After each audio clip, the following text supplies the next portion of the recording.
Hello and welcome back to the BraindAI Podcast. I'm your host Lenka. This is the show for digital agencies and innovative brands focused on predictable growth. We deliver AI solutions and systems required to streamline client acquisition and automate service delivery, ensuring you are maximizing your capacity to scale. Today on the podcast, I'm excited to welcome Peter Curran, the co-founder and director of the multi-award winning agency Digital Surfer. For over 12 years, Peter and his team have been helping businesses across a vast array of industries, from lawyers and e-commerce to manufacturers and dentists, achieve significant growth through data-driven digital marketing strategies. Digital Surfer is renowned for its transparency, its focus on analytics, and its commitment to delivering results that empower clients to live their dream lives.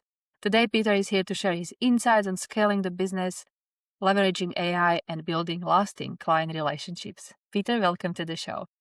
Thank you. Love that intro as well. I'm going to have to get you to introduce me more when I'm going to meetings. That was awesome. Thank you. Peter, tell us, what was the initial vision for Digital Surfer? The initial vision was probably pretty small, to be honest. It was more so just for my wife and I to kind of create a lifestyle business that was that fitted in with family, with young kids. You know, we both had executive jobs, and I'm talking like 15 plus years ago. And, you know, you have that sort of job and you don't really, your official work hours are probably 9 to 5, but the reality is we all know your actual work hours are more like 5 to 9. And we just kind of went, you know what, there's a better way, there's a better life. So we both kind of left those corporate gigs. I mean, I started first, and then Renee followed throughout the journey of 3 kids along the way. So the vision was probably just to be a little bit smaller than what we've ended up at the moment. I don't know where we've ended up, you know, we're not there yet. It was just to be a lifestyle, and then, yeah. Amazing. What does Digital Surfer offer? So can you tell us a little bit more about the agency and what you guys do? Yeah. So Digital Surfer, 3 core services being websites, paid search, SEO. So that's SEO management, you know, all about your organic Google rankings, paid search management, primarily across Google, but however across social channels as well. Websites, primarily WordPress, but look, Shopify and WooCommerce as well. And look, something that's really important for us, which we believe gives us an edge, is we're very focused on expectation and goals. We're very goal driven. I'm pretty sure we'll dive into that soon, but we're very, very goal driven for our clients. You know, sometimes we're having conversations with clients at the beginning and they're really surprised about the level of depth I'm going into with questions about what they expected in the end. And some of them at times say to me, look, wow, I wasn't prepared for this. Yeah, we genuinely think it's a good point of difference. It's not just some deliverables. It's about outcomes, yeah. Yeah, love it.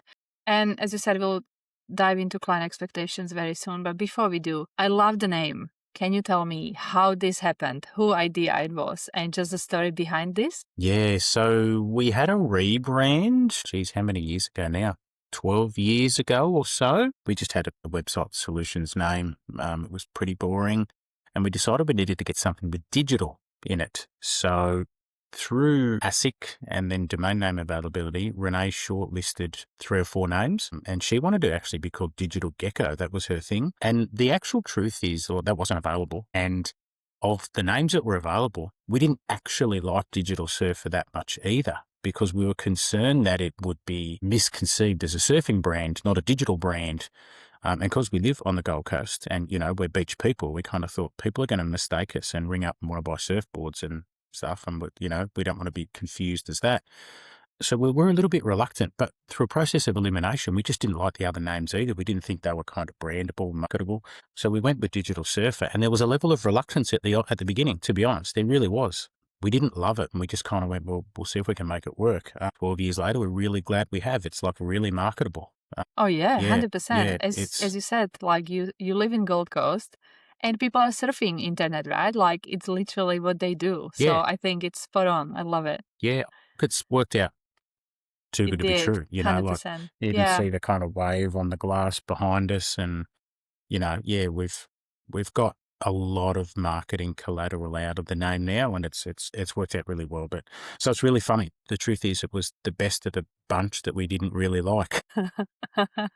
Thank you for sharing. How do you manage client expectations from the very, very first sale conversation to ensure you have successful and realistic outcomes? Very, very important for us. we focus on this. I mean, obviously I'm not in a position to comment about what other agencies do. But I'm going to go out on a limb and say you'd go a long way to find an agency that focuses on this more than us. From the moment I meet people, business owners, that is, in terms of inbound leads or conversations at events or whatever, it doesn't matter where the venue is, or I'm talking to people and they're saying, yep, we need help with digital. We need to be found online. Our LinkedIn's bad. Our Facebook's bad. Our website's bad, et cetera, regardless of what they say. And they'll say to me, well, questions that are pretty standard and normal. What do your services cost per month, and what's the contract term? And, if we run an SEO campaign, how many keywords do you focus on? These are very, very, very common questions. And I understand why people ask. But I will immediately say to them, look, I'm not changing the subject to avoid answering your question on how many keywords and backlinks and so on. I said, but let's get to this topic first, and then let's come back to the keywords, backlinks, and the pricing aspect about this and the contract terms. Let's come back to that. And then I will totally talk about, on purpose, expectation. So as of today, what is it, the 13th of March? If I was talking to someone today, I'd be saying, look, whether we're talking about an SEO campaign or a paid campaign, I'd be saying, look, what do you expect in terms of a result to get by, say, the end of the financial year? That's an event in the calendar that we all know as the 30th of June. And then I would reference Christmas. Because what I'm doing is saying to them, there's two very definitive dates in the calendar that we all know about as business people. What do you need to get between now and then to have a win? And it'd be a 50-50 thing. Business owners would say to me, look, I'm not even really sure. And that's okay, because what they've been focusing on in saying I need to run a paid strategy is I just got to get an agency and start a paid strategy, because they think that that's the solution. And it's the solution in part, but it's knowing what you expect and need as a result from that campaign. As an example, let's just talk about paid to give it a real example. And we say to them, if you spend X amount of dollars with Google and X amount of dollars with us in a marketing fee, in a management fee, and let's say for the next 3 months, just to make it easy, let's just say that totals $15,000. What do you need to see at the end of that 3 months, i.e. we're pretty close to the financial year, which we spoke about as an example of a date in the calendar. What do you need to achieve? Do you need to break even? Do you need to just see your traffic increase? Do you need to have X amount of inquiries? Like, what do you need? And the answer, to some respects, this sounds a bit odd, in part it's irrelevant. I just need them to think about what they need. Because if they say, yeah, here's my budget, i.e. $15,000 for the next 3 months, and I say, that's wonderful, that's a fantastic budget, yep, we can work with that. But then they say, oh, let's add to pool builder, and they say, we need to get two pool builds per month. And I say, great, that might not be achievable on that budget. So then I've got to realign and say, hey, look, so that we don't have a frustrating, awkward, uncomfortable conversation come 30th of June, I think we can only get you one per month. So is that okay? And if it's not okay, that's fine. Like, we are completely okay with it. But I would much prefer someone to not start with us at all, as opposed to starting, and then they are disappointed. They're coming back to my team saying, hey, you haven't got me the result. The Peter downstairs who signed me up with you guys, he was full of it. He promised the world and you guys haven't delivered. Then the client's cranky, I'm cranky, my team are upset. They're coming to me saying, hey, why did you say this to this guy? That's not how we operate. Like, why didn't you cover this issue? So it's very, very important for us to say, well, people are allowed to have any expectation they like. But it's about us to be honest and ethical enough, and actually smart enough as well, and experienced enough in our service offerings to know whether for their budget we can get the desired result, because they don't know, So if they say, yeah, great, I got 5 a month, and I go, sweet, and they think, great, and we don't discuss the issue of expectation because I just let it slide. And then they say, I know, I thought I'd get like 2, 3 pool builds a month, and you're telling me only 1. Like, mate, you've let me down. Well, then that's my fault, because I didn't bring it up in my process on the front end to say, hey, that's probably not achievable. It might be achievable if we start a campaign now and we get a bit of momentum through the winter months, and then come September in any given year when the weather starts to warm up again, particularly for us here on the Gold Coast, and other warm climates for that matter, people start looking for pools earlier in the season than what they might do in your colder climates. But regardless of the climate issue as well, if we haven't had that conversation and come to an agreed set of goals and expectations in certain timeframes, then I don't see the point in having a conversation about how many blog articles am I getting and how many keywords and how many backlinks and so on and so on. All these, what we're just called deliverables that are just, in many respects, vanity metrics, because there's no point coming to an agreed set of terms on that, an agreed amount of, and a monthly fee and a monthly budget for direct to Google for paid search, if we can't come to some common ground about what's achievable. And then even bigger picture stuff, what is also frustrating all round, and all other agency owners who are doing good work would attest to this as well. Agencies, some might do it intentionally, but I like to think a lot would do it unintentionally. You don't cover this aspect of expectation upfront and goals and what's achievable, what's realistic for a certain amount of money, certain budget. Then if it goes bad, those business owners are then tarnished by digital marketers. So then I'm at an event or whatever, and someone goes, "What do you do?" And I tell them, and they go, "Oh yeah, great. You're just like the rest. Yeah, I gave another guy 20 grand and I lost it, and he was an unethical scumbag," and so on and so on. And then I say, "Oh no, well that's not us. We're different." And they look at you and they go, "Yeah, sure, mate. I've heard that before. I've heard this 3 times by other people." By any agency doing the wrong thing and not covering this up front.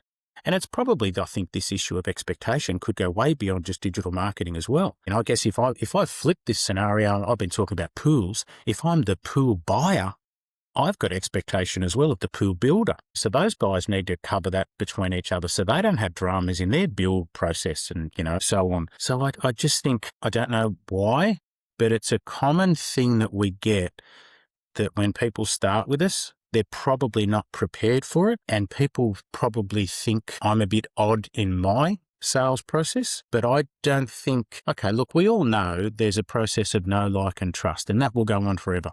That's the currency in business. Trust is, but I believe that a big part of that trust is built in this process of saying to people, like, what are your goals? What do you need to achieve? And if I can achieve it for you, we'll probably then have the chat about SEO. But if your goals are 6 pool builds per month, and I believe you've got the budget to maybe get 1 or 2 at most, maybe we're just wasting each other's time. Yeah. And look, most people I talk to, they love it. Some people just don't get where I'm going with it. I'm not trying to pry into financials or that sort of thing. It's the furthest thing from my mind. I'm just trying to say, can we get you a result for your expectation for your budget? Most people, once they realize that I've got their best interest in mind, and all I'm trying to do is come to an agreement at the beginning that we're all on the same page and working to the same goal, once they've kind of established that and they realize that there's no BS about me, they're kind of like, okay, this is good. I know where I stand. I know what budget I need to allocate for this for the next 2 months, 4 months, 6 months, whatever time frames we're talking. And they know that we're not going to turn around then and say, "Oh, look, I know last month I said 2 grand, but this month we just need 3, or let's double it to get a better result." We don't do that, because we would go in at a higher number and say, "Look, you know what? If I'm recommending 3, being direct to Google, I think we might even be able to get by with 2.5. But I would rather talk to you on the high end about worst case scenarios all the time as well." And I just find the more you put it out there that way to people, the more they just appreciate you just being frank and saying, "Look, I don't control Google, but we've learned a hell of a lot about it in the last 12 years. So based on that, this is the advice I'm going to give you. And this is the way I think we should play it. It's transparent and it's safe all round." And then, you've still got to say to people, "Look, it's still a gamble to some extent. I don't own Google. I don't control it. I wish I did." Yeah. Love it. But people say, "Okay, all right, well, I wasn't really prepared for that conversation." And sometimes people just say, "Yeah, look, I didn't really give it a thought. I probably need to sit down with my general manager or my CFO or someone and have a chat about what we kind of need. If we're going to kick in 20 grand over 6 months, well, what do we need to see from that?" And look, I don't care if you take a week or 2 weeks to come back to me with the answers to that. But look, let's not start anything until you guys know, because we can't achieve an expectation for you if you don't even know what the expectation is. If you guys haven't internally set an expectation within the board to say, not necessarily board members, but sometimes it's board members, sometimes it's just an owner, owners, that sort of thing. Because that's another thing as well. Like sometimes you're talking to, we had someone, a surveying company in Brisbane, call us the other day, and their expectations were pretty high. They really were what they wanted to achieve, and that's great. Like the email they sent us, the detail was phenomenal. It was like Christmas. We read it and went, "All right, this is perfect. We know where we stand." And we went back and said, "This is what I think you need as a monthly budget." And they said, "Well, we haven't got that as a budget. We've probably only got half of that." We said, "Yeah, sweet, no worries at all. That is zero problem. But what, we now need to tell you that you can't achieve your goals in the timeframes for that budget. Like there's not enough in it to be, for hours. And anyway, like that worked out fine. They said, look, we're going to have to go away and think about it because we're not really sure now what we're going to do. And I said, no worries at all. But that could have went really bad if we said, yeah, we can achieve all that. Yeah, no problem at all. Absolutely. And we can achieve it all, but not on their budget. Yeah. So well, that was incredible. Very, very refreshing. You're right. Unfortunately, agency in general don't have the best reputation. A lot of clients and business owners have been burned, honestly, it can be. to really convince the client that you are the one that really mean well for them and they really care. It's hard to build that trust because of the experience in the past.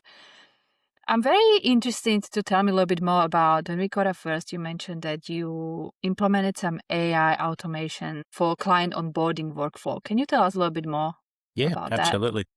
We haven't perfected it yet, but we're very, very, very close to getting it 100% automated, but part of it is automated already. So from the outset, I talked to someone. And, I would typically then, through our CRM, being HubSpot, just much like I am now with the earphones in, we would be recording that. That is then transcribed through the CRM, and I would so there is still very small manual elements of this that have to happen. I would still have to go into HubSpot and create a new contact, and put in some very basic details, name, address, phone number, business, nothing major, like the stuff that takes you like a minute. We're not talking time-consuming stuff. The notes from that conversation with that person would then be uplifted, of course, to their file in the CRM. And what starts to happen with that info, it creates an onboarding form. So we have a preset onboarding form, and certain info is dragged from that transcription into that form and starts pre-populating it.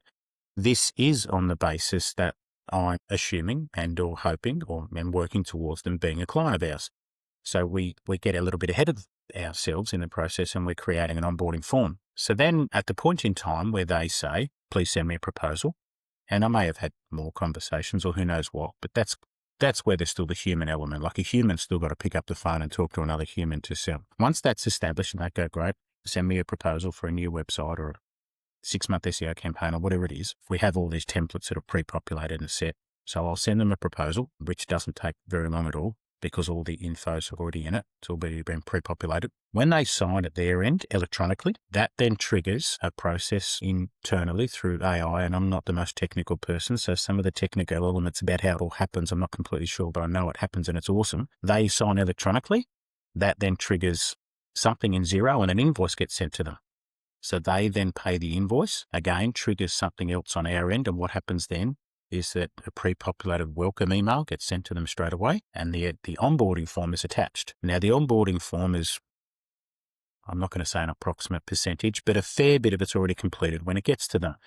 Because what we've found from the error of our ways in the past, we would send a new client an onboarding form, and they'd kind of go, hang on, guys, say it's one of my team who's now in the onboarding process, what was a prospect who's now become a client, would say to one of my team, as I covered all this with Peter over 2 phone calls, I've gone over, you've sent me this form, why am I going through this stuff again for? I haven't got time for this. So we said to ourselves, okay, well, we need to get a bit smarter and we need to make this process easier for people because business owners are busy. So they haven't got time to fill out an onboarding form, particularly if it's pretty detailed. And they're well within their rights to be a bit cranky or frustrated if they get the form and they go, geez, hang on, 3/4 of this was covered in phone conversations. So we make sure that pre-populated form is as complete as can be, so that we're hoping that they might only have to put a few minutes into completing the form. So it's all about making the process electronic and easy at their end. So then what happens is they'll finish the form. It then gets sent back. It then goes direct to, let's say we'll call it a website build. It will then come back and I'll be notified. And I'll get the notification that new client has filled out the form, the onboarding form and sent it back to me. My web developer will be notified as well because I'll have put in there that it's a web development. So then where some human element gets involved again then is I will say to Todd, hey, I'll introduce you now on a Zoom to new client. And he'll go, yep, sweet. Him and I will work out that we're going to do that on Monday at midday. I've then got to go back then to the new client and say, hey, as per conversations we've had, I'm going to introduce you to Todd. I propose midday Monday. Does that suit? So there is still a level of human element involved there. I mean, you got Calendly and things like that. So we are looking at that as well, but I still think some elements of human contact are necessary. I'm still a bit old school and a bit of a believer that humans, well, a lot of us appreciate the automations and the time savings and that we can all have. But I still like a bit of humans talk to humans, and I'll put something in a form. But if I have a handover with you and we only have a 10, 15-minute Zoom, I'll bet you tell me something that you didn't put in the form. And then I'll say, that's important to her business. That is a key point of difference that I need to illustrate on a website. So I still believe there's value, albeit it's 10, 15 minutes of your time in a handover. So we'll get, whether doesn't matter, it's the head of each department, paid SEO web. I would then say midday Monday, we'd organise that. We'd get on a Zoom 3-way, I'd do an introduction. We'd go through the form very quickly. It can be as simple as, is there anything else you should tell us about your business, like that just wasn't in the form that I haven't already covered? Most of the time, a business owner will tell you something. So, yeah, okay, there's no AOE about that. That's humans. It's still taking up a little bit of your time. But that one thing they tell you that just for some reason didn't come up, that can be the difference. You want to talk about if you're in competitive industries and you need a point of difference, and they tell you that one thing, you think, oh, cool, that is a good point of difference. We can leverage this. We need to showcase you. If you're in a competitive market, in a competitive geographical area, you need to be able to show a point of difference. And sometimes it's very simple. Someone can say, no, where, as a matter of fact, we do it this way. We do blah, blah. And you sit there and think, okay, cool. How are we going to show that that's your point of difference so that when whoever may be your buyer is looking at you and two competitors, how do we make you just that little bit different? Yeah. Love it. So, yeah. Great. Well done. That can come out of it. So most of it's automated. Yeah. Most of it. Awesome. Can it be 100% automated? Like maybe, and maybe in the future it will be.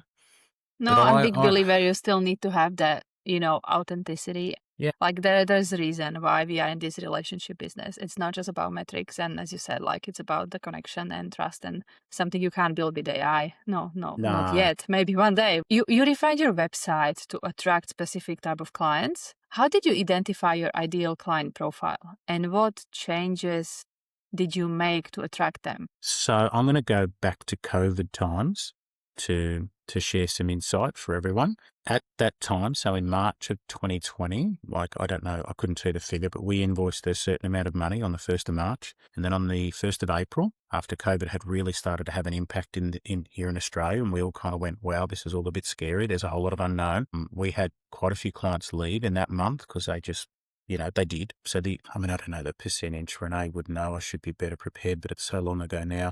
Let's just say we lost kind of at least 60% of our monthly income within that month. So from March to April, we kind of went, well, this hurts. We kind of panicked and went, no, where are we going to be in business and all this sort of thing. So something we learned from that though, so fast forward 6 months and we got through it like a lot of businesses did, and there was government support and all that sort of thing. But putting all that aside, something we learned was that in hard times, a lot of those smaller businesses, they just have to stop marketing activities. I do understand the money's just not there, and if you've got to make decisions to survive, it's something that gets cut. So we said to ourselves, well, on the flip side of that, some of the businesses that were with us that stayed, they doubled their spend. Like they kind of went, this is the time where people are at home, we need to ramp it up, and they spent more. So 6 months later, we were in a better position from having a client base that were another level higher in business. They were just that little bit more established. They just had a little bit more business maturity, cash flow, etc. They had staff. They were just at a point where they realised under very rarely, no circumstances can you stop marketing. So, we just learned in that time that businesses that have just got a certain amount of time in business, their business maturity, business experience, business cash flow, they just seem to get through harder times. So, yeah, we changed our model a little bit, tried to change our website to kind of say, hey, look, we're looking for businesses that are already established. You don't need to be, we don't expect you to be in business, say 12 years like we are and have a team of 9, like same growth scale as we are. Every business owner is on their own individual journey. But we just found if you've been around a couple of years in business, you have had bad times. Like it's just as hard, just as simple as that. Business is not this straight, perfect line. Anyone who thinks it's that is delirious.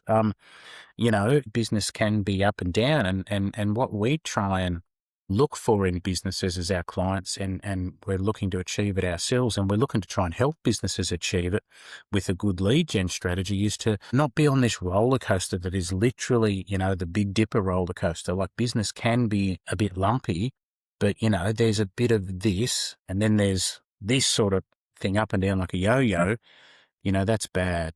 And look, we've been there. So I'm not critical of anyone if they're in that position. I wouldn't want anyone to take it that way. Business can be brutal, but it's about, we just kind of identified those that are just that little bit more steady and consistency and can handle some bumps along the way, like kind of almost like now, really. Like, let's face it, as at today, where we're at in the world, there's a real lot of, economic uncertainty, not just here in Australia, but the world. It's a pretty volatile planet at the moment. It is, isn't it? And, Yeah. We haven't had anyone approach us at all to say, hey, look, we need to stop. But we're aware it might happen. Turn this into a chat about world times, but I don't see it as a COVID type situation again. But yeah, we're probably lucky. Like, we do look back, because, it's 6 years gone. We look back and say, we're better for going through that experience. Didn't feel it at the time, of course. Yeah. It was a moment of redefinement, I would say. Like, a lot of people, like a lot of business owners and agency owners at that point kind of reset in a good way. They had like increase and be better for it. I agree. I always keep saying, like, what doesn't kill you make you stronger. Yeah. I really believe this was the one of the moment that redefined us as well. Last question. What do you think are the common client misconception when it comes to digital marketing and also AI trends? I think a big misconception, if we talk about AI in reference to digital marketing, and I guess I'll talk kind of a bit specifically to SEO and paid search. Fortunately, I spoke about this in front of an audience of people at Bond Uni a few weeks ago. There's a misconception by people, and I do understand why, that AI can actually create strategy for you, and AI doesn't do that. And people think AI ranks your website. AI does not rank your website. AI recommends businesses. And what AI does, whether you're using Perplexity and Claude and Gemini or GPT, whatever your preference is, it doesn't matter for the purpose of this conversation right now, this question. What it does is it will crawl everywhere, and very, very, very quickly, like at the speed of light, it crawls everything to come back. Who's the best plumber in the Sydney CBD? It doesn't just go to Google to see which website's the best. It's going to LinkedIn and Facebook, and it's going to all sorts of different places to come back and say to you, the best plumber in the Sydney CBD is so-and-so and so-and-so. So it doesn't rank your website and get you on page one of Google. So I think that's where a lot of people are lost. A lot of people, so AI can write content for you. It can add a lot of pages to your website, and it can do a lot. And look, internally, we use it a lot. So this could almost be perceived as, I'm critical of AI, like far from it. Far from it. We are so AI focused, it's not funny. We're a team of nerds who realize the future, and we're embracing it.